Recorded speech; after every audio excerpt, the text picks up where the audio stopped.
Salam damai dan sejahtera untuk Bapak, Ibu, dan Saudara yang kekasih di dalam nama Tuhan Yesus Kristus.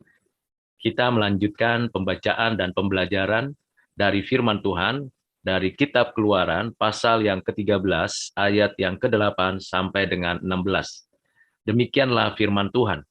Pada hari itu haruslah kau beritahukan kepada anakmu laki-laki, ibadah ini adalah karena mengingat apa yang dibuat Tuhan kepadaku pada waktu aku keluar dari Mesir. Hal itu bagimu harus menjadi tanda pada tanganmu dan menjadi peringatan di dahimu, supaya hukum Tuhan ada di bibirmu. Sebab dengan tangan yang kuat, Tuhan telah membawa engkau keluar dari Mesir. Haruslah kau pegang ketetapan ini pada waktunya yang sudah ditentukan dari tahun ke tahun. Apabila engkau telah dibawa Tuhan ke negeri orang Kanaan, seperti yang telah dijanjikannya dengan sumpah kepadamu dan kepada nenek moyangmu, dan negeri itu telah diberikannya kepadamu, maka haruslah kau persembahkan bagi Tuhan segala yang lahir terdahulu dari kandungan. Juga setiap kali ada hewan yang kau punyai beranak pertama kali, anak jantan yang sulung adalah bagi Tuhan.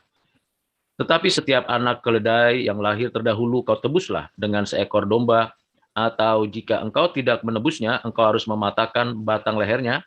Tetapi mengenai manusia, setiap anak sulung di antara anak-anakmu laki-laki, haruslah kau tebus.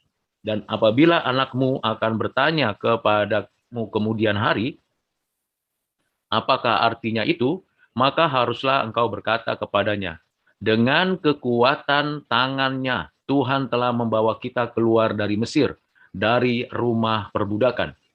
Sebab ketika Firaun dengan tegar menolak untuk membiarkan kita pergi, maka Tuhan membunuh semua anak sulung di tanah Mesir, dari anak sulung manusia sampai anak sulung hewan.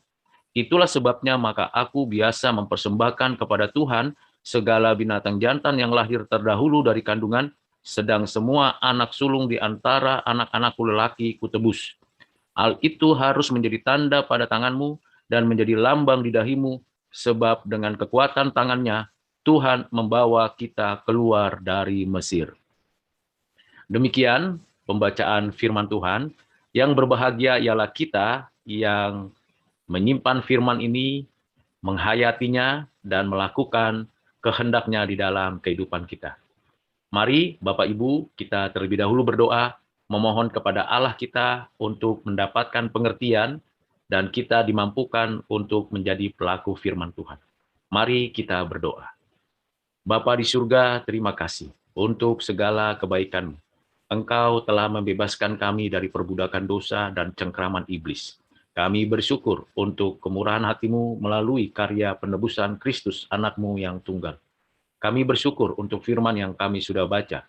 Kami mau mengerti lebih mendalami lagi pemahaman yang ada dari firman-Mu ini. Menjadi pembelajaran bagi kami untuk kami lakukan pada hari ini, di tempat kami, dimanapun kami berada. Tuhan tolong kami, Tuhan sertai kami. Dalam nama-Mu Tuhan Yesus, kami berdoa, kami mengucap syukur. Amin. Bapak, Ibu, dan Saudara yang kekasih di dalam Kristus, Tuhan memerintahkan supaya orang-orang Israel menyerahkan anak sulung menjadi korban persembahan syukur kepada Tuhan. Dan setiap anak laki-laki adalah milik kepunyaan Allah yang diperkenan Tuhan untuk melanjutkan pelayanan pekerjaan Tuhan di dalam kehidupan bangsa Israel.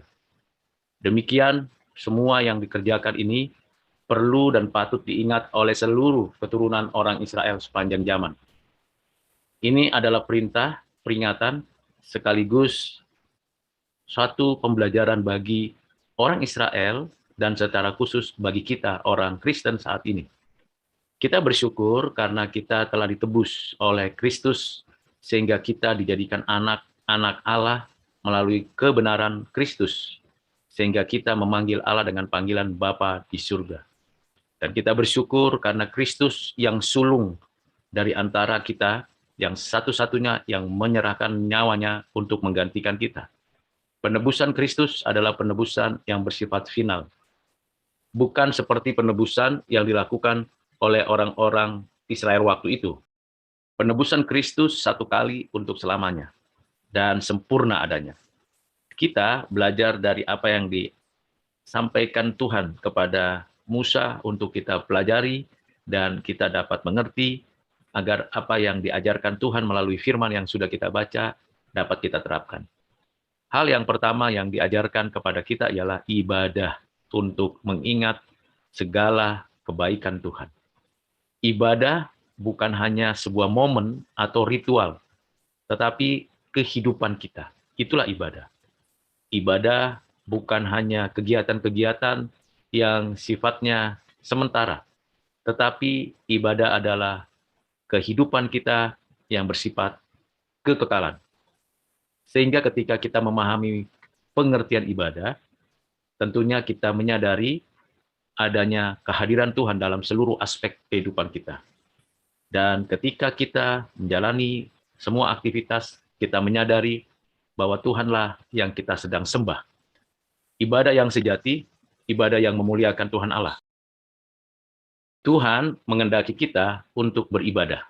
Dan ketika kita beribadah, artinya ketika kita menjalani kehidupan kita, baik ibadah secara seremonial, keagamaan, maupun ibadah dalam setiap aktivitas kekaryaan kita, pekerjaan kita, atau dalam berbagai bidang keibadahan kita, semuanya harus fokus kepada Tuhan dan mengingat kebaikan Tuhan, kemurahan hati Tuhan, kekuasaan dan kekuatan Tuhan yang telah membebaskan kita dari belenggu perbudakan kuasa gelap maupun si jahat. Itu perintah yang pertama yang perlu kita terapkan dalam konteks kehidupan kita saat ini. Mari kita terus beribadah, dan beribadahlah berpusatkan kepada Allah di dalam Kristus. Karena setiap ibadah kita akan diperkenan karena ada di dalam Kristus.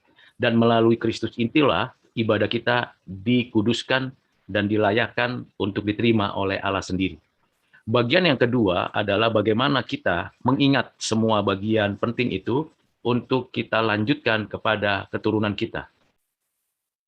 Artinya, apa yang kita lakukan dan apa yang kita terapkan mengenai ibadah yang sejati kepada Tuhan Allah, kita perlu dan penting ajarkan itu kepada keturunan kita, anak cucu kita, keluarga kita. Karena kita diberikan tanggung jawab untuk mengajarkan hal yang baik, yang benar itu kepada keturunan dan keluarga kita. Ini perintah Tuhan dan pengajaran yang Tuhan berikan untuk kita terapkan dalam kekinian kita. Tanggung jawab orang tua, tanggung jawab orang percaya, tanggung jawab orang-orang Kristen adalah memberikan pengertian, teladan, kehidupan, bagaimana beribadah yang sesungguhnya kepada generasi di bawahnya, kepada orang-orang di sekitar. Bagian yang ketiga adalah bagaimana kita sungguh-sungguh menyadari Tuhan adalah Tuhan yang berdaulat dan berkuasa. Ada banyak rintangan, ada banyak tantangan di luar sana, namun kita perlu tahu bahwa Tuhan yang berdaulat, Tuhan yang maha kuasa. Tuhan adalah Tuhan yang melampaui segala akal dan pikiran. Kita menyadari ada kuasa Tuhan yang tak terbatas itu. Ketika ada halangan, tantangan, cobaan, gangguan untuk kita hidup dalam ibadah yang sejati, kita bersyukur karena tangan Tuhan yang kuat menopang kita, memelihara kita, menjaga kita. Di tengah-tengah situasi seperti itu, kita perlu juga menyadari tanggung jawab kita kepada Tuhan. Memang kita bersandar kepada lengan yang kuat ini, yaitu Tuhan sendiri. Tetapi juga kita perlu menunjukkan bahwa kita sungguh-sungguh serius melakukan ibadah dalam keseharian kita. Kiranya menolong Bapak, Ibu, Saudara, dan saya untuk 3 hal bagian penting yang sudah kita dengarkan melalui kebenaran firman yang sudah kita baca. Saya mengingatkan lagi, yang pertama adalah berkaitan dengan ibadah kepada Tuhan. Yang kedua, berkaitan dengan tanggung jawab kita, mengajarkan tentang ibadah yang sejati. Dan yang ketiga, kita bersyukur bahwa Tuhan setia menopang memelihara kita di tengah kesusahan, kesulitan apapun untuk kita setia beribadah kepadanya. Tuhan Yesus memberkati kita sekalian. Mari kita berdoa. Bapa, terima kasih untuk firman yang kami sudah baca dan dengarkan. Bersyukur untuk pembelajaran yang kami terima. Ajar kami untuk tetap setia beribadah kepadamu dan mampukan kami menjadi orang-orang yang mengajarkan tentang ibadah yang sejati kepada orang-orang lain, khususnya di dalam keluarga kami. Kiranya Tuhan menopang memelihara kami, supaya kami sungguh menjadi orang-orang yang sungguh-sungguh bergantung kepada Tuhan. Terima kasih Bapa untuk berkat-Mu. Dalam nama-Mu Tuhan Yesus kami berdoa. Amin.